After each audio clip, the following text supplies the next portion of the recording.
मंडळी, पाण्याचा विचार सध्या लिक्विड कॉम्प्युटर म्हणून देखील केला जात आहे.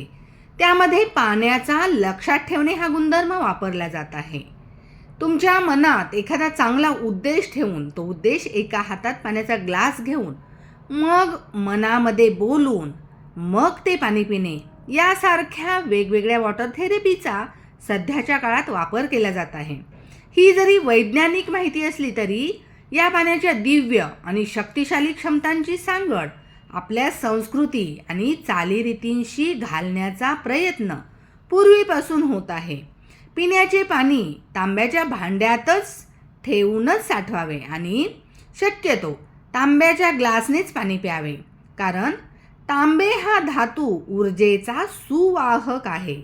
रोज रात्री तांब्याचे भांडे चिंच आणि हळद वापरून धुवावे, नंतर त्यात स्वच्छ पाणी भरून ठेवावे आणि भांड्याच्या बाजूला एक दिवा लावून फूल वाहावे आणि पाण्याविषयी कृतज्ञतेने हात जोडावे.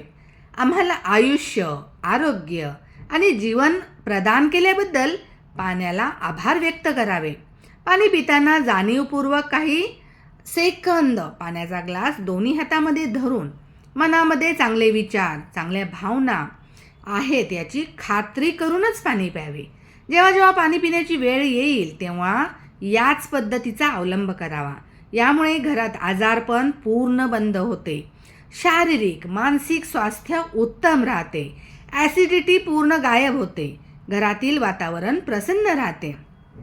पूर्वीचे ऋषीमुनी, साधू संन्यासी कमंडलूमध्ये जे पाणी भरून ठेवत असे जप करताना, त्या पाण्याचा उपयोग म्हणून तर ते शाप देताना, उशाप देताना, एखाद्याला आशीर्वाद देताना त्या पाण्याचा उपयोग करायचे. हे आपण बघितलेलं आहे अनेक सिरियलमध्ये. जुन्या पुराण्या सिरियल ज्या होत्या पुराणा संदर्भातल्या, त्यामध्ये आपण कित्येक वेळा ह्या गोष्टी बघितलेल्या आहेत. म्हणजे पिण्याच्या पाण्याचे एवढे महत्त्व आहे. पिण्याच्या पाण्याच्या भांड्याजवळ देवपूजेनंतर आपण रोज एक दिवा जरूर लावावा. म्हणजे जेव्हा ताजं पाणी आपण भरतो भांड्यामध्ये तेव्हा तिथे दिवा लावावा. शक्य असेल तर त्या दिवशी किंवा रोज एक फूल नक्की व्हावे आणि मनोभावे पाण्याच्या भांड्याला हात जोडून कृतज्ञता व्यक्त करावी. काही जणांना हे सर्व विचित्र आणि हास्यास्पद वाटेल, परंतु पाणी म्हणजे जीवन. पाण्याला स्वतःची विशिष्ट अशी एक स्मरणशक्ती असते. पाणी पिताना ज्या प्रकारचे आपले विचार असतात किंवा ज्या मानसिक स्थितीमध्ये आपण पाणी पितो त्याचा प्रचंड परिणाम पाण्यावर आणि पर्यायाने आपल्यावरही होतो.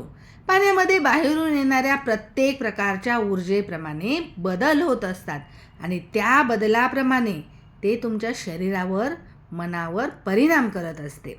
पाणी हे प्रत्येक व्यक्तीच्या शरीरावर वेगवेगळ्या प्रकारे कार्य करते. आपल्या शरीराचा जवळजवळ 70-75% भाग हा पाण्याने बनलेला आहे. म्हणजेच शरीराचे कार्य कसे चालते हे मुख्यत्वे आपण जे पाणी ग्रहण करतो तेच ठरवत असते.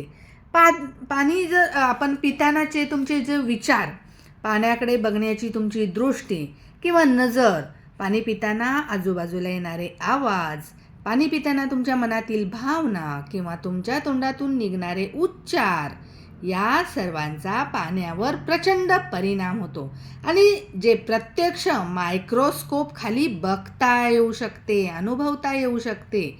तुमची मानसिक स्थिती जर प्रचंड सकारात्मक असेल आणि हातातील पाण्याविषयी जर तुम्ही प्रचंड कृतज्ञ असाल तर एखाद्या वेळी म्हणजे चुकून घेतलेले दूषित पाणी देखील तुम्हाला या सकारात्मक विचारामुळे आणि काहीही अपाय करू शकणार नाही. आणि तुमची मानसिक स्थिती जर नकारात्मक असेल आणि पाणी पिताना जर तुम्ही पाण्याविषयी बेफिकीर असाल, कृतज्ञ नसाल, कृतघ्न असाल, तर पाणी पिताना जर तुम्ही पाण्याविषयी बेफिकिरी केली तर अतिशय शुद्ध पाणी देखील तुम्हाला प्रचंड अपाय करू शकते. म्हणजेच ते पाणी तुम्हाला अपायकारक ठरू शकते.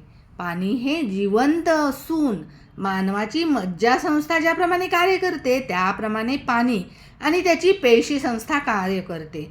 जे पाणी हातात धरून किंवा जवळ ठेवून प्रेमाच्या भावना मनामध्ये आणल्या जातात त्या पाण्याच्या पेशीचा किंवा कणांचा आकार खूपच सुंदर असतो. आणि जे पाणी हातात धरून किंवा जवळ धरून राग किंवा द्वेष अशा भावना मनात आणल्या जातात, त्या पाण्याच्या कणांचा आकारसुद्धा विचित्र असतो आणि ओबडधोबड असतो. ज्याप्रमाणे पाणी पिताना तुम्ही पाण्याला ट्रीट करता, पाणी ते खूप जास्त काळापर्यंत लक्षात ठेवते आणि त्याप्रमाणे तुमच्या शरीरावर चांगले किंवा वाईट परिणाम करते. म्हणून पाण्यापुढे नतमस्तक व्हा. भांड्याजवळ पाण्याच्या म्हणजे एक दिवा रात्रीचा लावत जा आणि त्याचे सकारात्मक फरक बघा. म्हणजे पाण्याची टेस्टही वाढते आणि आपले आयुष्य वेगळ्या प्रकारे बदलून जाते. धन्यवाद.